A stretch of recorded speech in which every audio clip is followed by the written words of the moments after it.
To introduce this episode of An American Gallery, here is Raymond Massey. Perhaps no form of literary endeavor has caused more groans among pint-sized he-men-to-be than poetry. The fact that a written concept takes on meter and rhyme still bewilders those of us who insist on calling a spade a spade. However, the work of one poet in particular has withstood the ravages of rebuke by a generation weaned on commercial jingles, rock and roll lyrics, and prurient limericks. For 60 years of the 19th century, Henry Wadsworth Longfellow wrote for the masses. His love for children was evident in most of his work. Today, a century later, most of us know who stands under a spreading chestnut tree. We know that Miles Standish had a most unique courtship, and we know that Hiawatha dwelled near the shores of the Gitche Gumee. But of the man who created these timeless poems, we know little. Here, then, a brief introduction by a few of those who knew him best.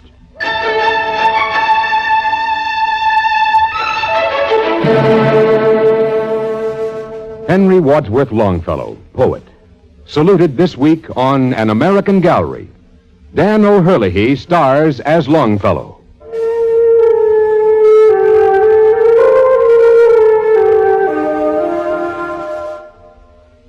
Mr. Longfellow is my friend. We live on the same street in Cambridge. That's in Massachusetts. But I guess everyone knows that. Just as everyone knows Henry Wadsworth Longfellow. Or knows about him. I mean, I really see him and talk to him. Mr. Longfellow is nice to me and all the children. He has 5 of them. There was another one, but it died when it was real little. Mr. Longfellow wrote a poem just about children. I memorized it.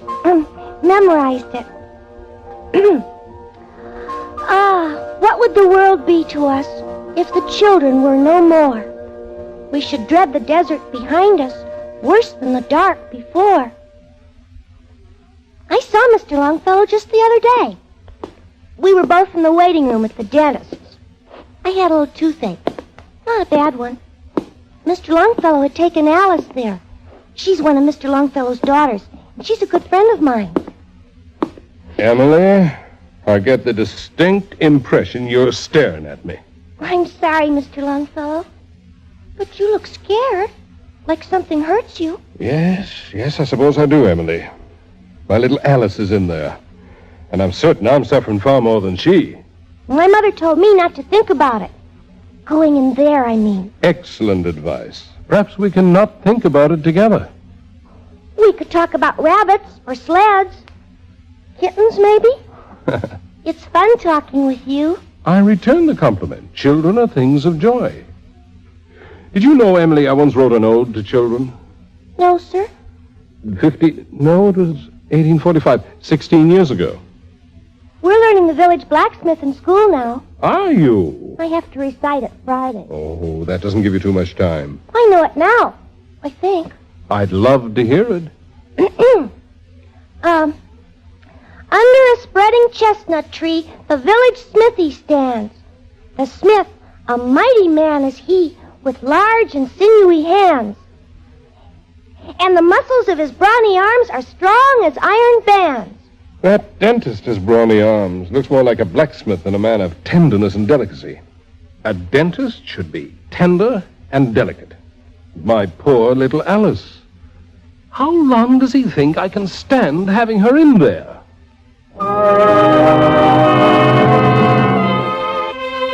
Alice came out a minute later. She was holding her hand by her mouth where it hurt.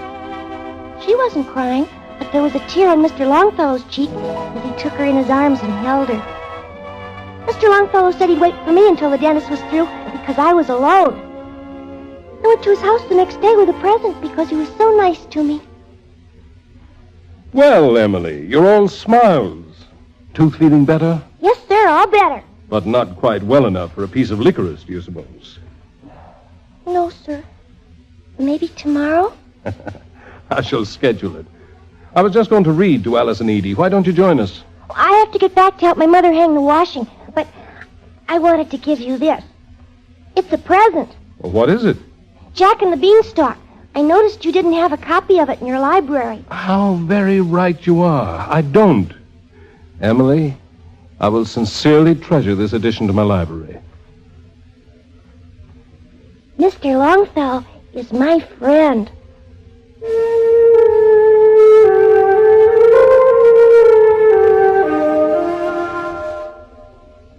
Henry is my husband. We are both New Englanders. Henry was born in 1807 in Portland, Maine. His was a long-established American family of considerable wealth. They were Puritans who had discarded the rigidity of Puritanism.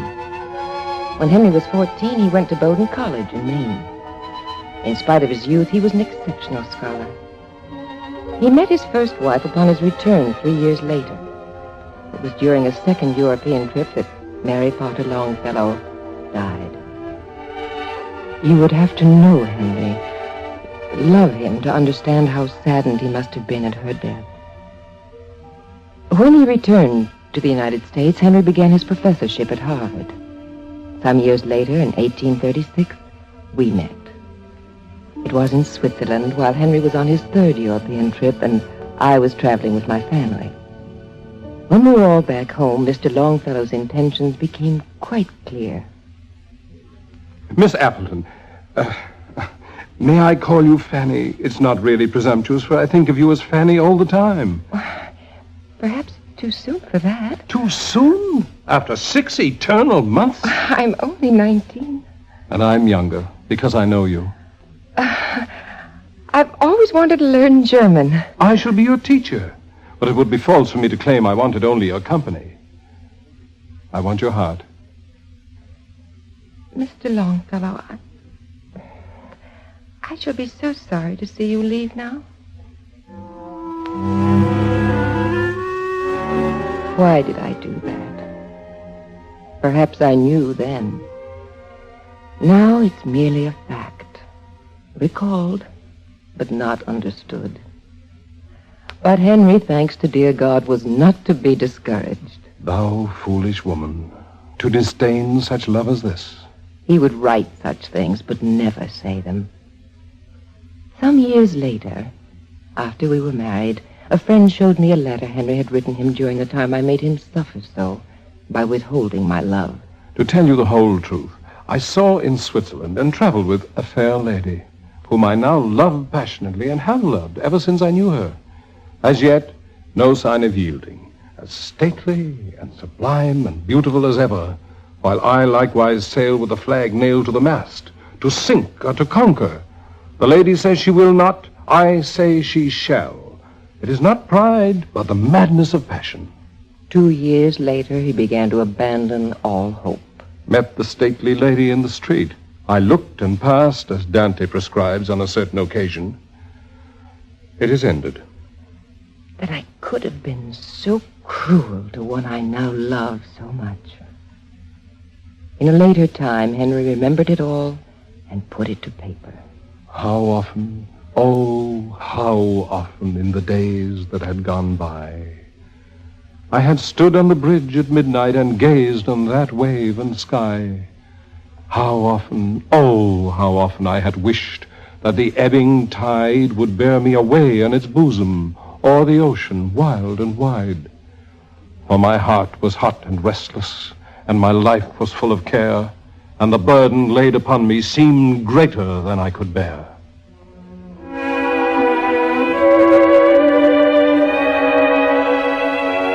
And so it was for 7 years, until an April evening in 1843.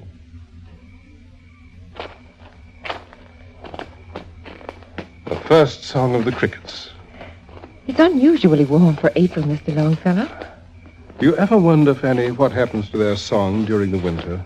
We really should be inside with the others. Please. Can't we sit here for just a few moments? My brother leaves for Europe tomorrow. I won't see him for months. And I may not see you for a day or two. That separation will seem much longer. Please sit. Fanny, I have a confession. I think of you as my dark lady. I don't really know why your hair isn't all that dark. Your skin is fair. Perhaps the unattainable has an ambience of darkness. Perhaps. Fanny, it has been 7 years. 7 years! You're no longer a child of 19. You're a woman of 26. And you are a dear man of infinite patience, Mr. Longfellow. I feel like Miles Standish in desperate need of a John Alden. I am no Priscilla, Mr. Longfellow. Oh, for which I am most thankful. She ended up with Alden, you know. And Miles Standish said with a smile, I should have remembered the adage, if you would be well served, you must serve yourself. And moreover, no man can gather cherries in Kent at the season of Christmas. Serve myself I do. To no avail. Onward the bridal procession now moved to their new habitation, happy husband and wife, and friends conversing together. My poetry. And my dream. You flatter me to know my poetry so well.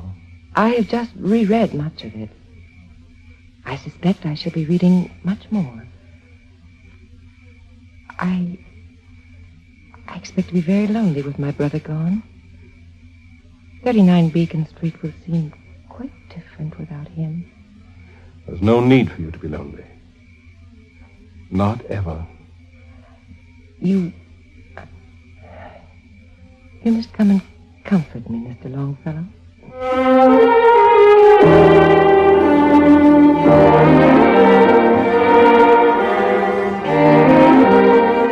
On May 10th, 1843, I wrote a note accepting Henry as my betrothed. He was too restless to sit in a carriage, too impatient and fearful of encountering anyone, so he walked to my house, the note still in hand, with the speed of an arrow. He was, as always, the poet. I had to come at once. I walked amid the blossoms and sunshine and song of birds, with my heart full of gladness and my eyes full of tears. This day will be forever blessed. It ushers in a new life of happiness. And so on July 13th, 1843, we were married. We lost our third child, but 5 still live. Our happiness was worth waiting for. Being married to Henry, I feel that I am now fulfilling my destiny upon this earth. You are today fairer than ever. Each year an added grace and a new charm in you. And in me, more love and increase of affection. I leave you even for an hour, and the lights seem dimmer, the music sadder, the flowers fewer. Henry Wadsworth Longfellow is my husband.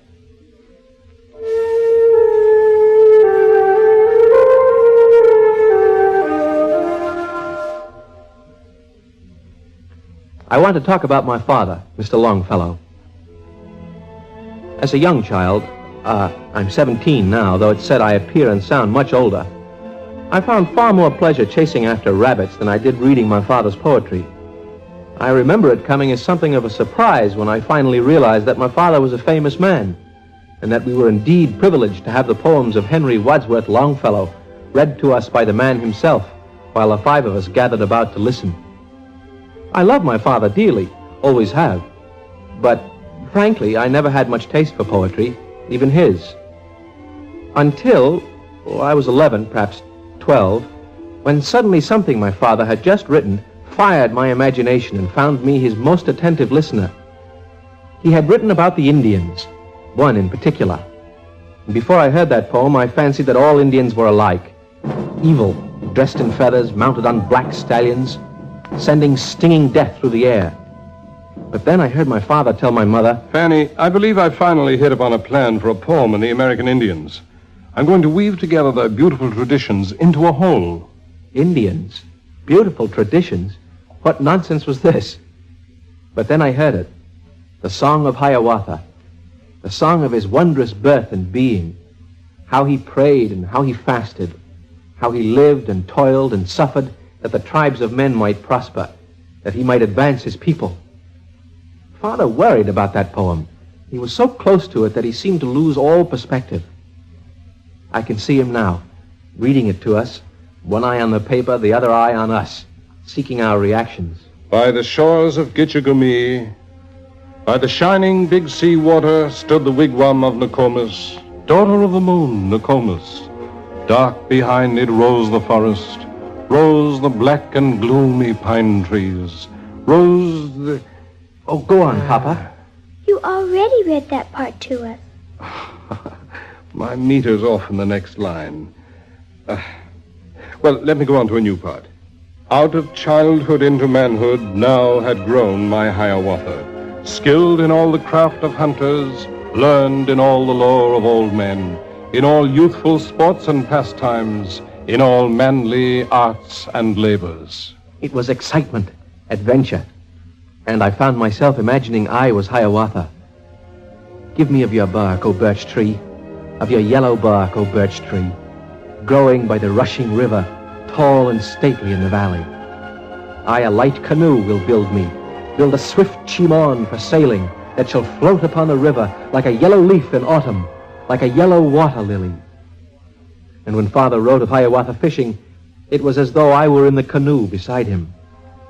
Through the clear, transparent water, he could see the fishes swimming far down in the depths below him. And he wrote of Hiawatha's life, of his longing for Minnehaha, of Hiawatha's wedding, of the happiness he knew in time of peace. Buried was the bloody hatchet, buried was the dreadful war club, buried were all warlike weapons, and the war cry was forgotten. There was peace among the nations. Oh, my mother liked that part. But as Hiawatha said, lo, how all things fade and perish. And there were great conflicts. Full of wrath was Hiawatha when he came into the village, found the people in confusion, heard of all the misdemeanors, all the malice and the mischief of the cunning pauper Kiwis. Hard his breath came through his nostrils. Through his teeth he buzzed and muttered words of anger and resentment, hot and humming like a hornet. Oh, it was like no other poem I had ever read. And I thought about it when the Civil War started a few years later. Perhaps I thought the Song of Hiawatha revealed a side of my father I had never known, a side that would make him understand my desire to fight for the Union.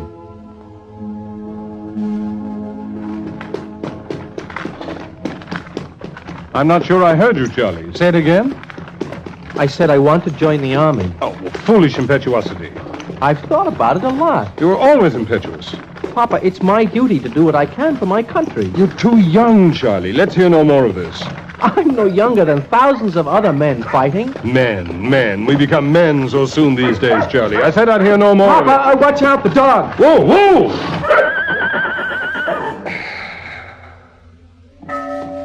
You want to go to a war. Ernest wants to climb a mountain in Europe. It all happens too fast, Charlie. Too fast. I want your approval. But you'll go either way? Charlie, I think you know I try to have my children make their own decisions. I know, Papa. But it's been different with you. You've always been so active, impetuous, skillful in all out-of-door sports, never a lover of school books, but with a very strong will of your own. It's good to be strong-willed, if there's thought behind your actions. I have thought. A lot. I'm going. Charlie, you've already mutilated one hand with a gun. I was 14. You say it as though it were a century ago. Papa, I'm willing to give my other hand. My life for my country. Don't you understand? Enlisting is something I have to do. Could you live without writing? Could I live without you? Now your objections are selfish. After the gun exploded, the one I let you use, and your hand was maimed, I ate my bread with tears. Now you ask this of me. Charlie, your motives are noble, but you're too young. It wouldn't be a disgrace to wait a little longer. Are you saying no, Papa? Get up! Papa? Youth is impatient. I know that. I should remember it. Ernie will be climbing his mountain sooner than I realize. We've traveled only 3 blocks. How could you enter the carriage a boy and ride to manhood in so short a distance? 3 blocks. We'll turn a corner and my Charlie will be a soldier. Thank you, Papa. Thank you. Henry Wadsworth Longfellow is my father.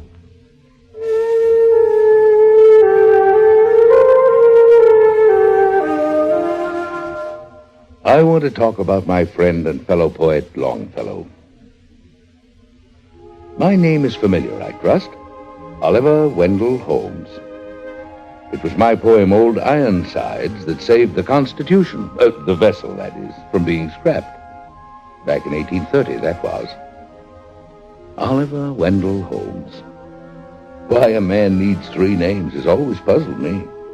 One would think there were just dozens of plain Oliver Holmeses standing at every street corner.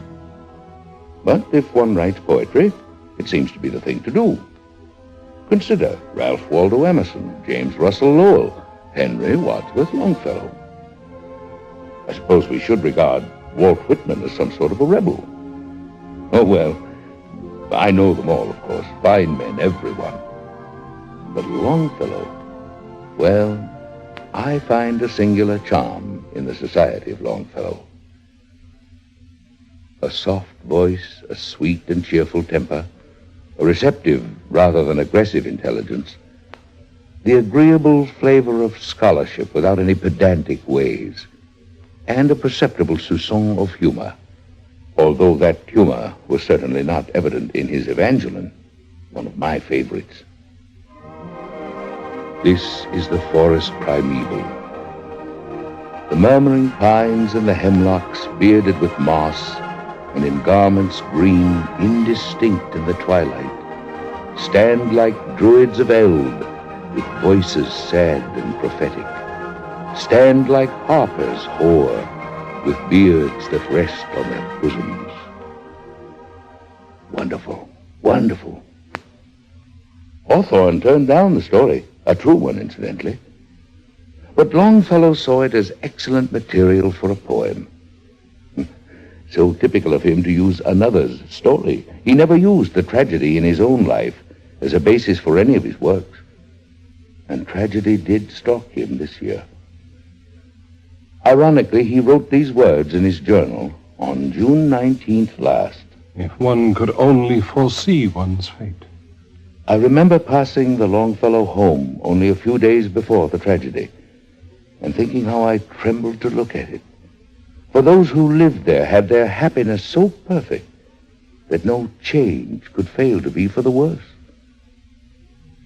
I learned later what happened on the 9th of July. It was a dreadfully hot day.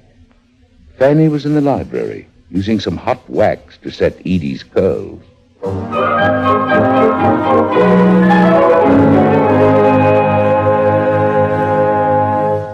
That's a pretty dress, Mama. Well, it's cool. If anything can be cool in this dreadful heat. Could I have a dress like that? We'll see. Hold still now. I'm almost done. How come so many boys have naturally curly hair when they don't need it? I don't know, Edie. Hand me another match, would you, dear? Here.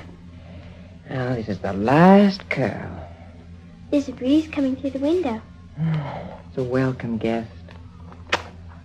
Oh! Oh! Mama, that's It's on fire! It's on fire!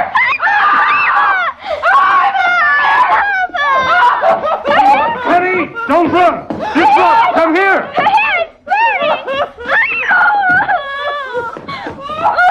Oh, dear God! Oh, dear God! Your face, your hands are burning! Edie, run! Get Ernie! Send for the doctor! Hurry!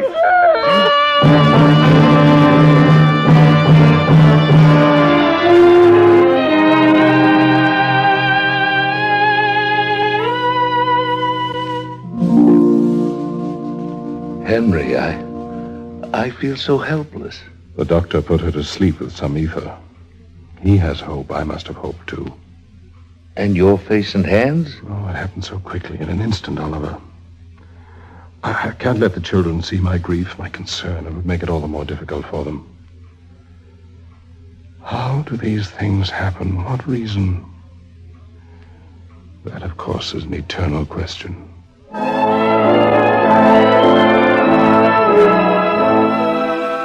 In the morning, Fanny was able to drink some coffee. But a while later, she fell into a coma. She never awakened. She was buried on July 13th, the 18th anniversary of her wedding to Henry. Henry had been working on Wayside Inn at the time, but the tragedy kept him from returning to it for almost 2 years. Somehow he managed to keep his grief from his children.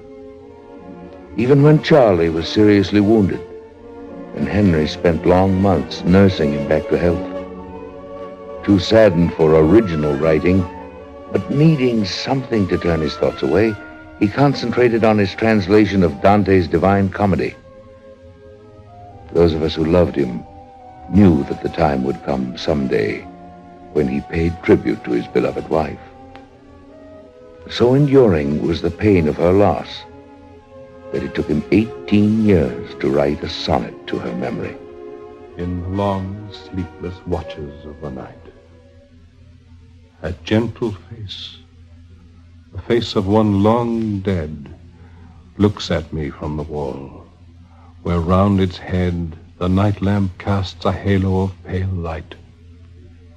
Here, in this room, she died, and soul more white never through martyrdom of fire was led to its repose. Nor can in books be read the legend of a life more benignant. There is a mountain in the distant west that, sun-defying, in its deep ravines displays a cross of snow upon its side. Such is the cross I wear upon my breast these 18 years, through all the changing scenes and seasons, changeless since the day she died.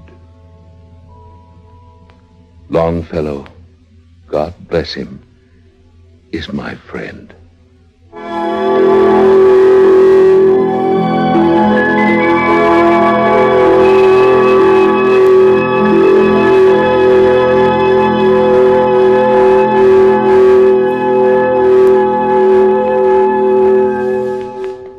In 1882, the pen wrote no longer. Perhaps it didn't have to. The man who put it to paper had already won immortality.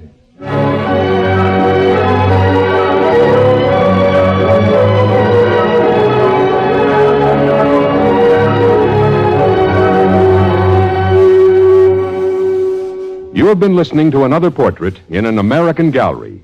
Today, Henry Wadsworth Longfellow, poet, starring Dan O'Herlihy as Longfellow. Featured in the cast were Jane Webb, Lillian Baeff, Steve Franken, Mona Lewis, and Marvin Miller. Sound by Gene Twombly. The story was written by Robert M. Young. Produced and directed by William Lally. Art Ballinger speaking. This is the United States Armed Forces Radio Service.